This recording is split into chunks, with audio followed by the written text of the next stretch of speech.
Конференцияны ачык берүү үчүн Мамлекеттик тил күнүн Утурлайчу мамлекеттик университетинин негиздөөчүсү, кыргыз тилинин өнүгүшүнө эбегейсиз эмгек жумшаган агартуучу Султан Мамбеткалиевдин 80 жылдыгы белгиленип, эмгегим менин элиме аттуу илимий практикалык конференция өттү.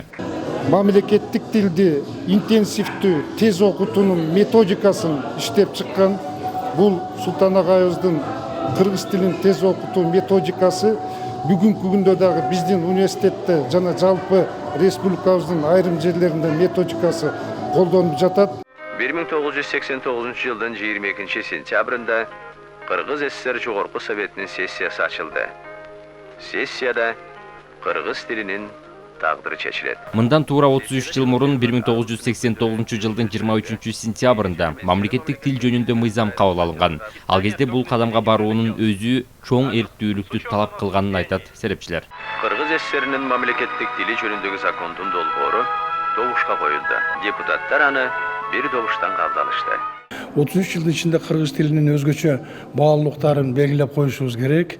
Өзгөчө ролун эми эл болсо, журт болсо, улут болсо, этнос болсо анын тили болуш керек. Анын тарыхы болуш керек. Негизги кыргыз тилинин негизги функциясы, негизги касиети ушунда турат. Кыргыз тилинин биздин мамлекет үчүн маанисин жогору эмесин абдан даражасын улам айтуунун кереги жок. Кыргыз тилибиз барбы? Кыргыз эли бар.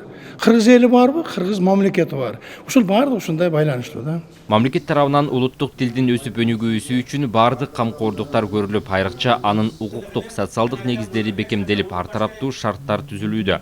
2021-2025 жылдары мамлекеттик тилди өнүктүрүү жана тил саясатын өркүндөтүү программасы бекитилген. Кыргыз тили мындан кийин дагы өзүнүн ордун таап кетиш үчүн ар бир жаран буга патриоттук менен мамиле кылып, кыргыз тилин өнүктүрүү аракетин жасаш керек. Анын өнүктүрүүнүн жолдору бар.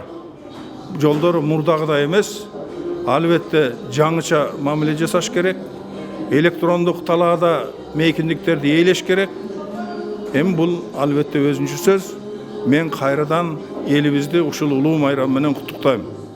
Мамлекеттик тил майрамын Утурлай жыл сайын Кыргыз тест мамлекеттик мекемеси атайын флешмоб өткөрүп келет. Бул күнү ар бир кыргызстандыкка мамлекеттик тилди билүү даражасын текшерүүгө мүмкүнчүлүк түзүлөт. Элди кеңири ушундай кыргыз системасы менен тааныштыруу жана өзүнүн билимин текшерип биле алууну, ошондой эле кандайдыр ушул кыргыз тилин үйрөнүүгө дагы бир ушундай бир кызыгуусун өстүрүү үчүн ушундай флешмобторду өткөрүп атабыз. Бүгүнкү күндө өлкөдө кыргыз тили мамлекеттик тил болсо, орус тили расмий тил макамына ээ. Быйыл социалдык желидеги ири аянтчалардан бири Facebook'ка кыргыз тили кошулуп, жөндөөлөр жана маалыматтар кыргызчада жазыла баштады.